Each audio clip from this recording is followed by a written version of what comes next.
All right, if you'll take your Bible and open to Genesis chapter 23, we're still looking at the story of Abraham. And this is week, maybe 9 on Abraham. And I was only going to do this for 1 week originally, so we're definitely taking our time. But the story of Abraham is important. It's not just interesting, it's important.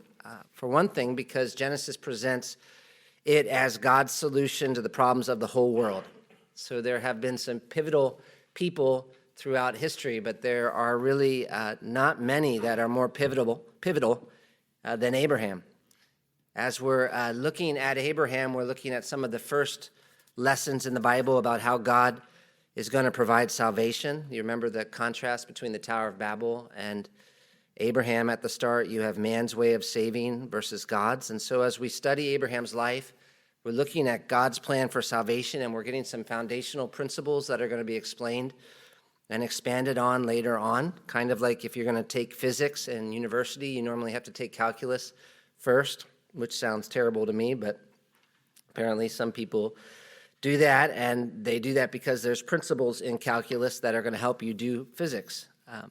Maybe another way to say it would be, if you think of it, growing up, you were taught family values or cultural values. And so some of those values get so ingrained in you that they're just part of how you look at the world. I was thinking of this the other day because I realized a value that I have that I never thought of as a value. I just thought of it as obvious. And I was talking to someone about getting up early, and I realized that I've always assumed that if you're serious, you get up early in the morning. And you go to bed early. So if I see someone who normally goes to bed late, I automatically almost have a, wow. And it's tempting for me to see someone who sleeps in as a sign of being lazy. And the person I was talking to didn't think that way. That was not, just totally not something, part of how they looked at the world. And I started thinking, where did I get that from? Where did I get that value from? And I think some of it might be true, but it also was something I was taught. And I looked back, and there were sayings that I was taught, like early to bed, early to rise, makes a man healthy, happy, and wise. And that's Ben Franklin, and he's from Philadelphia, and that's where I'm from. My dad was a farmer, or he wasn't a farmer, but he grew up on a farm. And you definitely don't wake up late if you do actual farming. And so I think that must have been something that he ingrained in me from being a young man. Even when I went to college, I would go to bed at 9:30 or 10 and wake up. I was telling someone the other day, I never have done in my whole life that I can remember a all-nighter. Not once for sure. That's just because somehow that became a value. Don't take that as like from the Bible. That I'm just sharing. That was an illustration of how we have values sometimes that our families teach us that we don't always they just become so deep in us that they impact how we look at the world, and we don't even know how that became a value necessarily.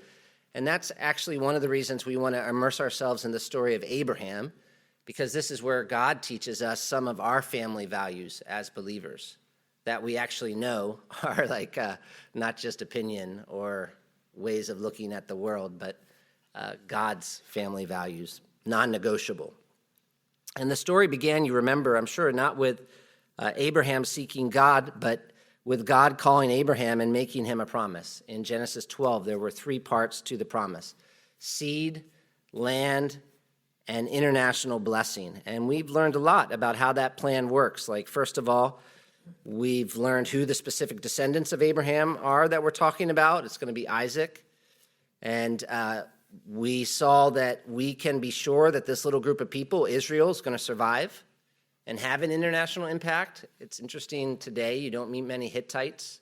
You don't meet many Uzzites. You don't meet many of the rest of the Canaanites, but you meet actual Israelites, or we know of the nation of Israel, the Jewish people, and part of it is because God was committed to protecting this nation.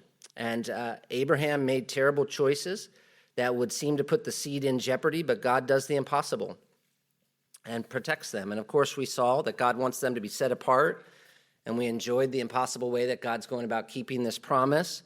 And we learned that part of the promise was about a specific individual, so it was about the nation, but it wasn't just about the nation. There was going to be, or is going to be, a individual from Israel who will possess the gate of his enemies. That's how Moses puts it, in the singular like that. Then we talked about the international blessing part of the promise. So we talked about the seed part of the promise. We talked about the international blessing part of the promise. And we saw that God explains that he is going to bless the world in a way that preserves and honors his justice. We maybe get a glimpse in the sacrifice of Isaac that God is going to provide a substitute. And we see again that it's going to be an individual who enables the nations of the earth to be blessed. And so we know a lot about the plan by the time we get to Genesis 23. But we open up Genesis chapter 23 with a pretty important piece of the plan that's still missing. And so let me read verses 1 through 3 and see if you can spot it. Sarah lived 127 years. These were the years of the life of Sarah. And Sarah died at Kiriath Arba, that is Hebron, in the land of Canaan. And Abraham went in to mourn for Sarah and to weep for her. And Abraham rose up before his dead and said to the Hittites, I am a sojourner and a foreigner among you. And you can stop there, because what does Abraham say about himself? He says that he is a sojourner and a foreigner. And at this point, how old is he? He's 10 years older than Sarah, so he's 137, which means that he's lived in the land for about 62 years. But even after 62 years of living in this land, it's clearly not his land. It's not his home. And that's a problem. That's a problem. This is a chapter about Abraham and the land. And I want to say that at the beginning because there's a temptation, if you're reading this chapter, to think of it as sort of strange and maybe a little boring. We open this up and we're like, what is this about? Because what's the title at the top? Sarah's death and burial. And so this is the whole it's a whole chapter on the death of someone and how Abraham made a way to bury her, which probably doesn't sound that exciting to most of us. And we'll see that it's pretty detailed. So there's this big, long description of how Abraham went about finding a way to bury Sarah. And I think you could see how someone could look at that and think that doesn't seem very compelling, or at the very least, that doesn't seem like something that would be very practical. But we know this is God writing this book ultimately. And so God takes a whole chapter on this as he tells the story of Abraham and Sarah.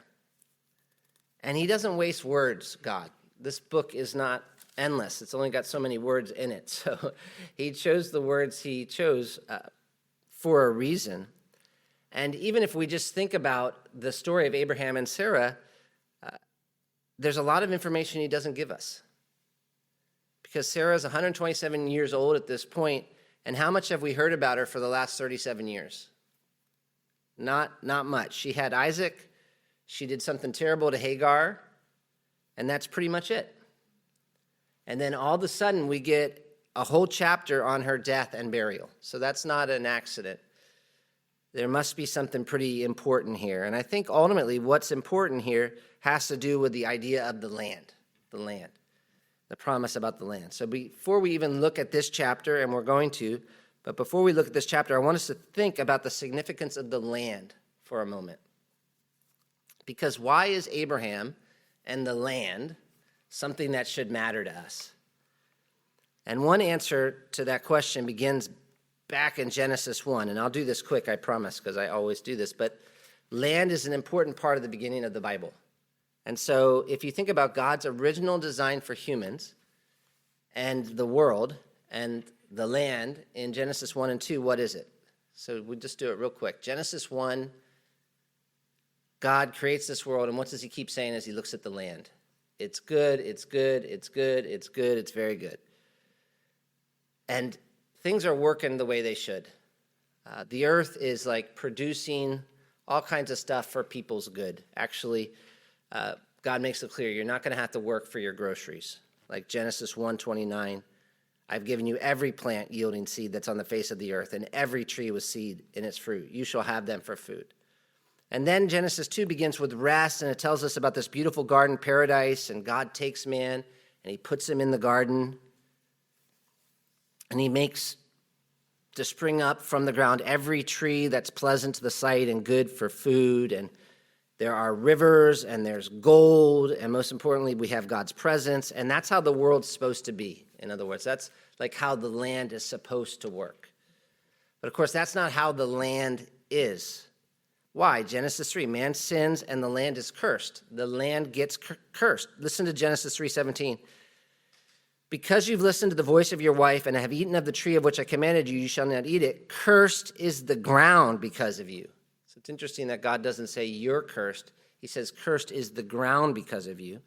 And both man and woman are kicked out of the garden, a place where the earth was producing for them. And what they have to do now is work. They have to work the ground from which he was taken to even eat. And that's a challenge because it's like the world is working against them because of their rebellion against God. And I'm sure we could think more about that. But we see how our relationship with the land is supposed to be, and we see how it is now. And that's a huge problem, right? Like if we just think about some of the problems we experience now because of the land, the problems in the land, what would be some? Like earthquakes, hurricanes, tornadoes, just the problems that we experience because the earth is cursed are almost endless. And we see some of those problems in Genesis 3 through 11. In pain you shall eat of the ground all the days of your life. And it talks about the ground almost as being against us. When you work the ground, it shall not yield to you its strength. And people are tired in Genesis 5. There's a father who's just saying, maybe this will be the one who will bring us relief from our work and from the painful toil of our hands.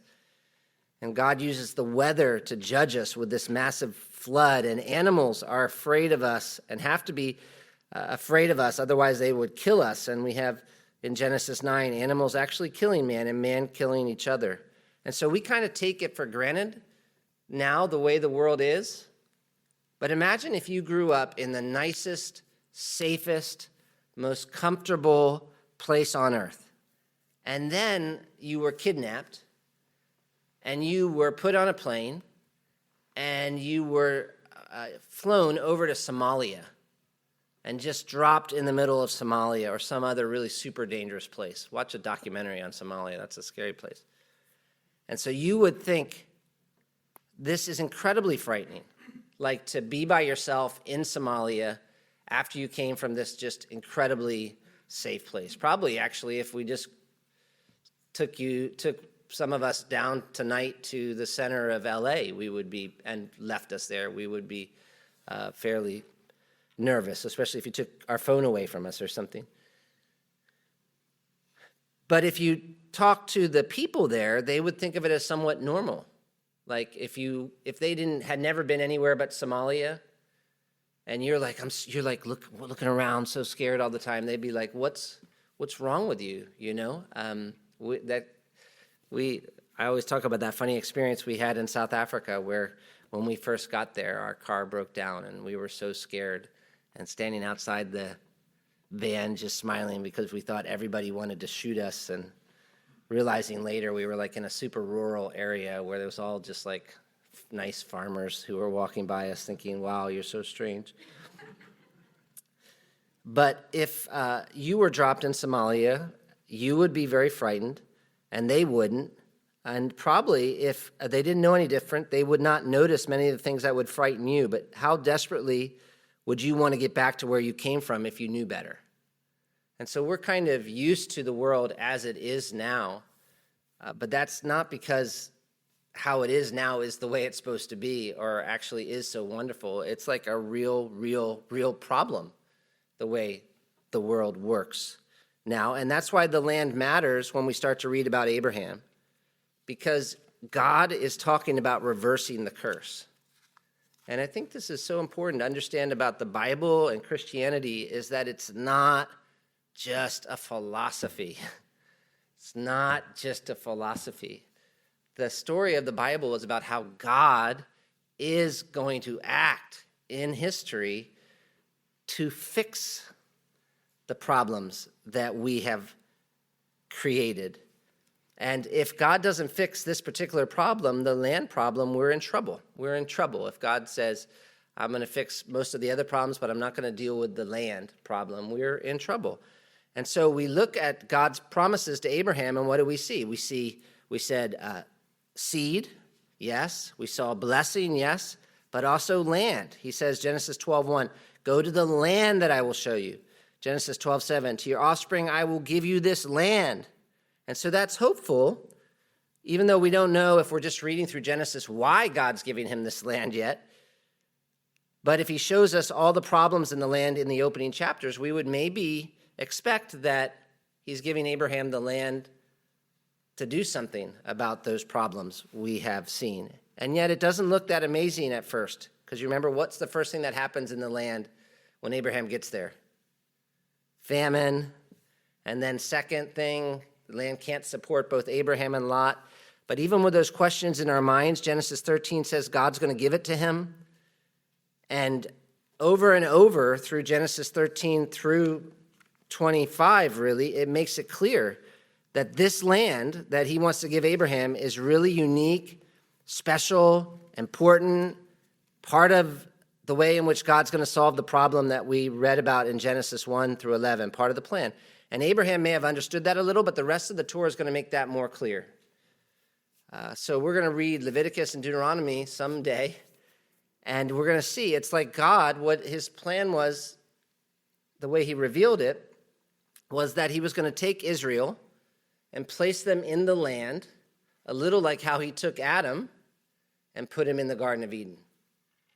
And we'll learn more about that later. And that's part of why he even chose to put them in that particular spot on the planet, because of where it was located and the influence it would have on the nations around them. But for now, it helps us get an idea of the significance of the promise of the land as we read about Abraham. And yet, in Genesis chapter 23, we're kind of nearing the end of his life, Abraham, because and we know that because we're reading about his wife Sarah dying. And yet, what does he say about himself? He says, I'm a sojourner and a foreigner. And what does that mean? It means that he's an old man and the land doesn't belong to him. It's not his, in spite of all the things God told him. And if we go back just a little, we see that over and over. To show you just a couple, Genesis 20, verse 15. Abimelech's talking to Abraham, and he says, behold, my land is before you. Dwell where it pleases you. My land, Abimelech says, like he's in charge of it. And Genesis 21:34, and Abraham sojourned many days in the land of the Philistines. So this land belonged to them. So he has the seed now, but not the land. And probably the most intense illustration of that is the fact that he doesn't even have a place to bury his wife. So imagine. That's why he says in verse 4, I'm a sojourner and foreigner among you, chapter 23, verse 4. Give me property among you for a burying place, that I may bury my dead out of my sight. And so this is a problem for a lot of reasons. Like as we open this chapter, it's a problem. Sarah dying is a problem, because we're talking about Abraham as part of God's plan to reverse the curse. And Sarah lived a long time, yes, but she died. And so that's like staring you in the face and saying, we've got a problem here that needs to be fixed, because it's great that Abraham was chosen by God and he's going to be used to reverse the curse, but a big part of the curse is death. And what good are all these promises going to do you if the people God promises to these great things die? So that's a problem. And then obviously it must have been painful not to have a place to bury your wife, just for all the normal reasons. But why else? Because of the promise. Here it's been all these years, and God's made a great promise about the land, and Abraham's getting old, and nothing. He actually has to go to the Hittites and ask for a place to bury his wife. If we look at verse 5, Abraham says, I want to buy a piece of property so I can bury my wife. And the Hittites respond, verse 6, hear us, my lord, you're a prince of God among us. Bury your dead in the choicest of our tombs. None of us will withhold from you his tomb to hinder you from burying your dead. Which seems kind, right? And maybe in some ways it is. And they're saying something about Abraham. They're saying he's powerful and he's kingly, and that he has a special relationship with God.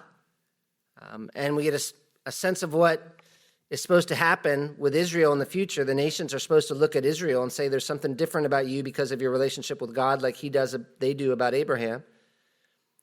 And they're talking to Abraham like this probably because he's so powerful. You remember how he defeated all those kings?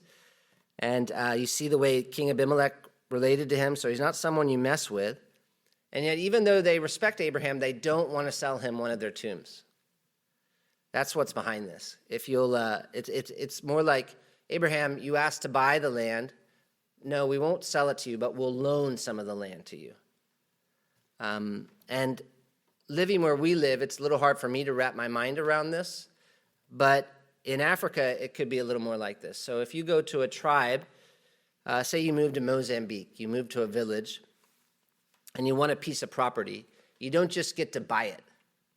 You would have to go to the village tribal chief, and when you go to him, he has the power to help you get some property, but the way he would do that is lease the land to you so that it actually still belongs to him, and he can take it back really whenever he wants, because it's the land of their ancestors.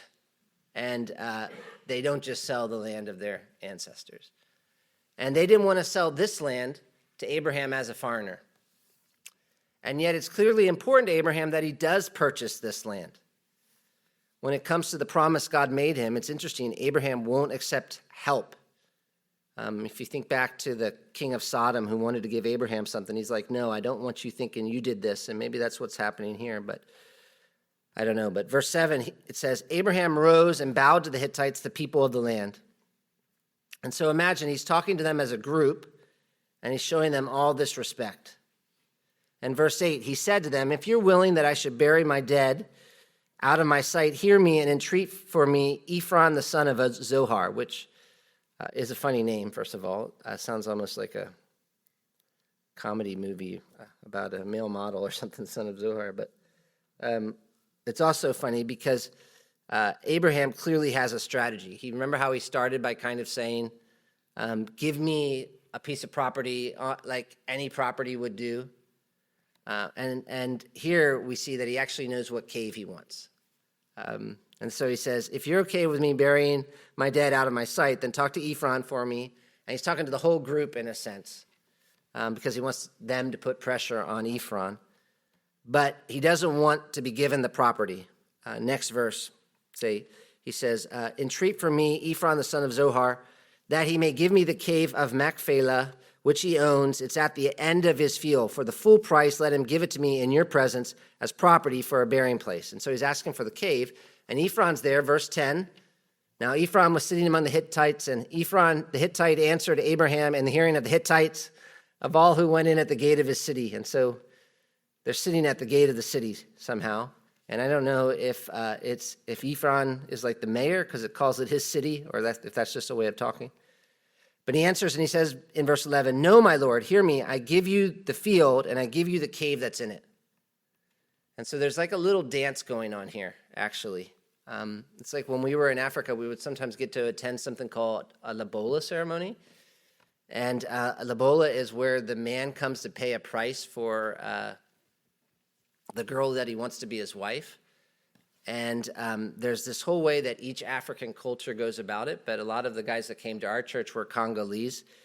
And so we got to attend some of these Congolese lobola ceremonies. And everyone knows what's going on. I mean, that's how I could be there. They told me when it was, and I was invited. I didn't, when I went, know what was going on, but they knew. And there's this whole process to it. So when a man comes, and they all know he's coming, obviously, because all the uncles and aunts and everybody's there, and this is like a ceremony.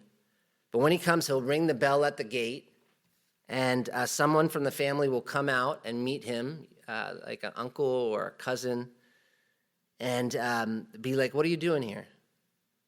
It's nice to see you. Why'd you come? And then he'll say why he's here, and they'll act like they don't know what he's talking about. And he'll basically have to pay them money the whole way in to be able to get into the house. So almost like each step, he has to put money down at their feet. And when he gets in the house, there's everybody there, but they all act surprised, like, what is this guy doing here? And he'll sit down and they'll say, like, why are you here? And he'll say, I'm here to marry one of your daughters. And so they'll say, okay, and they'll go get a young girl and they'll bring her to him, like usually like 7 or 8, and they'll be like, is this the one that you meant? Is this the girl that you meant? And then he's like, no, that's not the girl that I'm talking about. And they'll say, who do you mean? And then he'll say the name, and they'll say, oh, that's too bad. She's not here. She's in the Congo. And you'll have to pay the airline ticket for her to come. And so then she's really upstairs, of course, and everybody knows that. But the point is they go through this whole process. And I think that's what Ephron's doing here. He's acting like he wants to give Abraham the land, the cave, and actually also the field. He says, no, my Lord, hear me. I give you the field, and I give you the cave that's in it. In the sight of the sons of my people, I'll give it to you. Bury your dead. I don't know why he adds the field, but in his mind, somehow they're attached. And Abraham bows again, verse 12. Then Abraham bowed down before the people of the land. And so this is still between Abraham and all the people. He wants them to be on his side. And he talks to Ephron. Moses says, in the hearing of the people of the land. And he keeps calling him that. I don't know why. But verse 13, he says, but if you'll hear me, I give you the price of the field. Accept it from me that I may bury my dead there. And Ephron answers,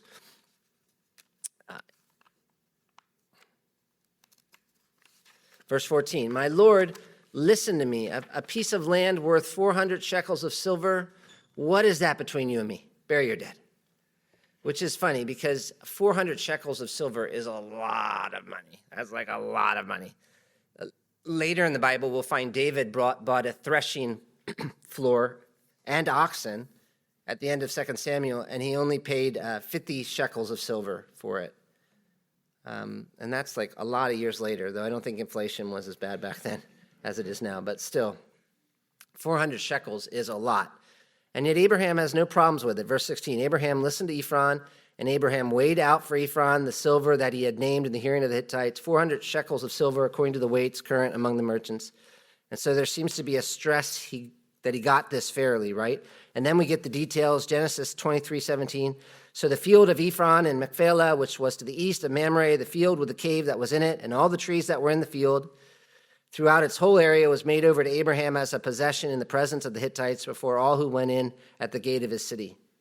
And it's interesting that he talks about the trees again. You read the story of Abraham, there's a lot of talk about trees, and I don't always know why, but there must be a reason because it's there. But he goes and he buries Sarah. Verse 19 tells us where, and verse 20 affirms the land really was given to Abraham. The field and the cave that's in it were made over to Abraham as a property for a burying place by the Hittites. And you're like, okay, but why is this here? What's it about? It's clearly about the first time Abraham came to possess some of the land in Canaan. And that's significant because this is the land God had promised to him as part of his plan for reversing the curse. And so we want to look at it and just think a little about what it might say about that promise. And the first thing we see, of course, is that Abraham wants to bury Sarah in Canaan. It's got to be here in Canaan. If this were the only story about this, we wouldn't think much of it because that's where she died, and I don't know what the custom was back then. Nowadays, if you die somewhere, they'll often transport you back to where you're from, but I can see that would seem impossible in those days. And yet, you know what? We keep reading in Genesis, and this cave and this location will become important, like later in the book. So it's where Abraham is buried. When Moses talks about the burial of Isaac, he doesn't tell us the location. But if you go to the end of Genesis, you'll find out that Jacob dies in Genesis 49 and 50, and he dies in Egypt, so pretty far away from this cave. And yet, you know what? He makes Joseph promise. He says, you better not bury me here. Listen to it. Genesis 49, 29, and 30 says, then he commanded them and said to them, all his sons, I'm to be gathered to my people, bury me with my fathers in the cave that's in the field of Ephron the Hittite, in the cave that's in the field of Machpelah, to the east of Mamre, in the land of Canaan, which Abraham bought with the field from Ephron the Hittite to possess as a burying place. There they buried Abraham and Sarah and his wife. There they buried Isaac and Rebekah and his wife. And there I buried Leah. The field and the cave that's in it were bought from the Hittites. And it's interesting how specific that is, right? Like over and over, what field, how they came to have it. But it seems like this is really important to him. Do not bury me in Egypt. Bury me in that field. And Joseph actually says something similar in Genesis 50, verse 24. Joseph said to his brothers, I'm about to die, but God will visit you and bring you up out of the land to the land that he swore to Abraham, to Isaac, and to Jacob. Then Joseph made the sons of Israel swear, saying, God will surely visit you, and you shall carry up my bones from here. And so that doesn't really strike us that much, but imagine there was like a really famous U.S. senator who was from a small village in Chad. And he dies after like 40 years of living in America and becoming this U.S. senator. And before he dies, he makes a big deal out of, you better take my body back to Chad and bury me in a small little field in a cave there. That would obviously be saying something significant, and that's kind of what's happening here with Joseph and Jacob. And you wonder, why is it so important? Why is it so important they're buried there? And if I'm an ancient Israelite hearing this for the first time, I wonder if part of the reason this is important is because it's demonstrating that they really do have a stake in the land. Like God promised it to them, and their ancestors are buried there. And even now, if there's a land where your ancestors are buried, that land becomes significant and you have a connection to it. So like in Africa, I know, like say you have a farm and you somebody finds out that their ancestor was buried on your farm, that land will very easily revert back to that person, even if it's been generations since their ancestor was buried there. And I would think it would have been even more so back then. But also, why did Joseph want his bones to go back there? Why did Jacob want his family to go to all the effort to take him back? Joseph tells his reason. He says it has something to do with God and what he's going to do in the future. So he's like, even though I'm dying now, I know the plan's not over. It doesn't end with us here in Egypt. And of course, like we said earlier, it can't be over. Otherwise, it's not much of a promise. If God says to Abraham, I'm going to do all this, but if Abraham dies and all he has is this cave, that is kind of a letdown, isn't it? God's like, I am going to use you to reverse the curse, and it's just going to be amazing. And then Abraham dies, and he's got like a cave that he bought for 400 shekels of silver in some person's field. And I think the reason Moses records all these details about his purchasing the cave is because it's a sign of Abraham's faith in what God is going to do in the future. And so Abraham even buying this cave is like a way of him saying, this story has a lot more to be written.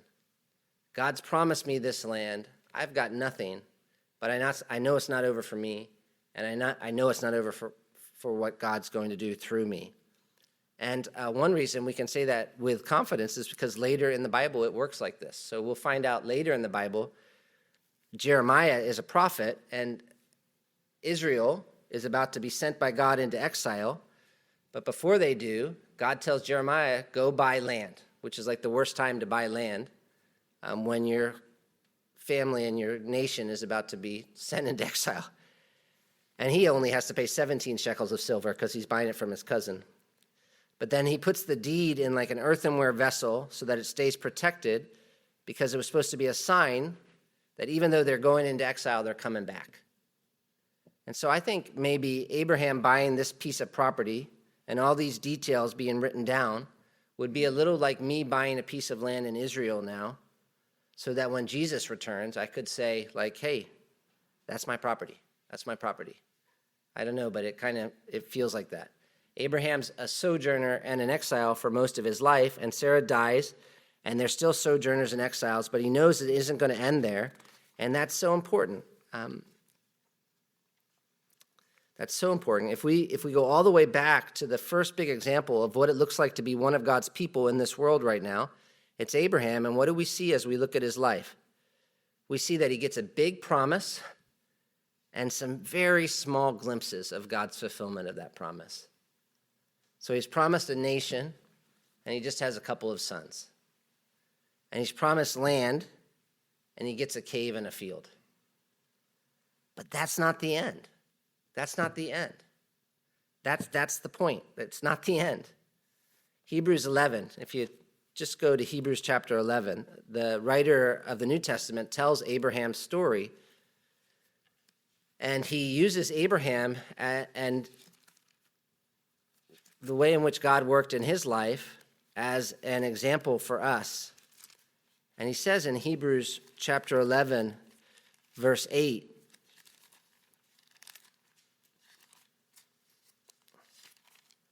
by faith, Abraham obeyed when he was called to go out to a place that he was to receive as an inheritance. And he went out, not knowing where he was going. By faith, he went to live in the land of promise, as in a foreign land, living in tents with Isaac and Jacob, heirs with him of the same promise. So this is something I hadn't thought of before, but if you look at the chronology in Genesis, Abraham lived with Jacob for a number of years, probably until he was mid-teens. But verse 10, where did they live? They lived in a tent. And why did they live like that? This is the important verse. For he was looking forward to the city that has foundations, whose designer and builder is God. He was living his life with an eternal perspective. And in this life, he only got a really small taste. But he was looking forward to something bigger. And verse 13 tells us, Abraham and others all died in faith, not having received the things promised, but having seen them and greeted them from afar, and having acknowledged that they were strangers and exiles on the earth. For people who speak thus make it clear that they're seeking a homeland. If they had been thinking of that land from which they had gone out, they would have had opportunity to return. And Abraham could have done that. He had a lot of money, but he didn't. He stayed all the way to his own death, past Sarah's. Why? Again, it's faith in God's promise, knowing that even though they're not seeing everything accomplished yet, it's going to be accomplished. But as it is, they desire a better country that is a heavenly one. Therefore, God is not ashamed to be called their God, for he has prepared for them a city. And so a lot of this life, all we see is a partial fulfillment of God's promises. And things are so broken. And we know we're so broken. And sometimes we look at the way the world is and we think it's so hard to keep believing because we don't see all of God's promises fulfilled yet. But imagine Abraham. God's like, you're going to have this whole land. Go on a long walk. I'm going to just walk the whole thing. Yeah, that would have been a long walk. And he's like, every step, every place, every part of it you're going to have. And then Sarah dies. And he doesn't even have a place to bury her.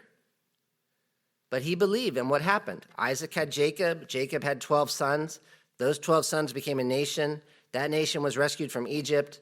And God gave that nation the promised land. And it doesn't end there because that's just a glimpse of where it's all going. God's going to fix the problems man's sin created. And those problems have something to do with the land. The land's been cursed. And like Abraham, we're waiting for him to do it. And yet we have more proof than Abraham. God gave Abraham that cave, but we have more than a cave.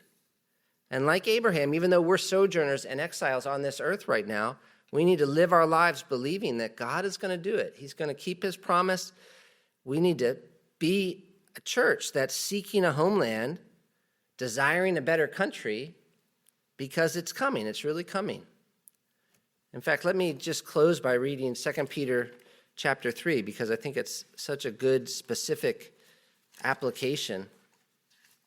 Peter writes, he knows that it's going to be hard to keep believing. And so he says, this is now, beloved, the second letter I'm writing to you, in which I'm stirring up your sincere mind by way of reminder, that you should remember the words spoken beforehand by the holy prophets and the commandment of the Lord and Savior spoken by your apostles, knowing this, first of all, you know these verses, that in the last days mockers will come with their mocking, following after their own lusts and saying, where is the promise of his coming? For since the fathers fell asleep, all continues just as it was from the beginning of creation. And they could have said to Abraham, where is this land? Where is this land that the Lord promised you? Your wife's dead in there. Your wife's dead and you're living in that tent. And they've mocked God's people for a long time, telling us that God won't keep his promises. And the writer of 2 Peter says, he says, for when they maintain this, it escapes their notice that by the word of God the heavens existed long ago, and the earth was formed out of water and by water, through which the world at that time was destroyed, being deluged with water. But by his word the present heavens and earth are being reserved for fire, being kept for the day of judgment and destruction of ungodly men. But do not let this one fact escape your notice, beloved, that with the Lord 1 day is like 1,000 years, and 1,000 years like 1 day. The Lord is not slow about his promise, as some consider slowness, but is patient toward you, not willing for any to perish, but for all to come to repentance. But the day of the Lord will come like a thief, in which the heavens will pass away with a roar, and the elements will be destroyed with intense heat, and the earth and its works will be found out. Since all these things are to be destroyed in this way, what sort of people ought you to be in holy conduct and godliness, looking for and hastening the coming of the day of God, because of which the heavens burning will be destroyed, and the elements will melt with intense heat. But according to his promise, we are looking for new heavens and a new earth in which righteousness dwells. Therefore, beloved, since you're looking for these things, be diligent to be found in him, in peace, spotless and blameless, and consider the patience of our Lord as salvation. So remember the promise. Even when we see all this death around us and all this brokenness, like Abraham, as he walked into that tent and saw his wife Sarah dead, even as we see all this death and we don't have a place to bury our dead, remember the promise. And like Abraham, hold on, because we might only have a little cave now, but we've got a great future coming. And God's going to keep his promise. And that promise involves solving the problem of the land. That there's going to be a day in which you and I have resurrected bodies, and we're going to be living on an earth where there is no sin, and there's no pain, and there's no mourning, and there's no worry, and there's no anxiety, and everything's like the Garden of Eden, but better, actually, much, much, much better. It's coming. God's been working on this plan for a long time, and he's gonna finish it for sure. Genesis 23. It sometimes might seem a little bit dull, but actually it's a passage filled with hope. And maybe, hopefully, as we do some of this, part of the reason why we're doing these things on Wednesday nights is almost as a model for what you can try to do a little in your devotions. I know that I have more time, so you don't have to prepare a whole sermon like I just did. But when you come to a chapter like this, you want to read it in faith, knowing that it's in the Bible for a reason. And so you want to try to step back and think, what might that reason be? And you'll often, if you connect it to the big story, see that there's more there in those kind of seemingly boring details than you might think at first. All right, any thoughts or comments or questions? This ends up me being more me preaching to you guys, but thank you. Thank you for coming out on Wednesday nights. It sure is fun for me to work through these stories. I'm really excited about getting to Jacob soon. We've got one more chapter with Abraham. Isaac doesn't get much in Genesis for some reason. He's hardly there. He's mostly a player in other people's stories. But we're going to get to Jacob, and Jacob is really a rascal. He is really a interesting character, and a good reminder that God is a God who knows how to work with sinners. He's been working with sinners, broken people for a really long time.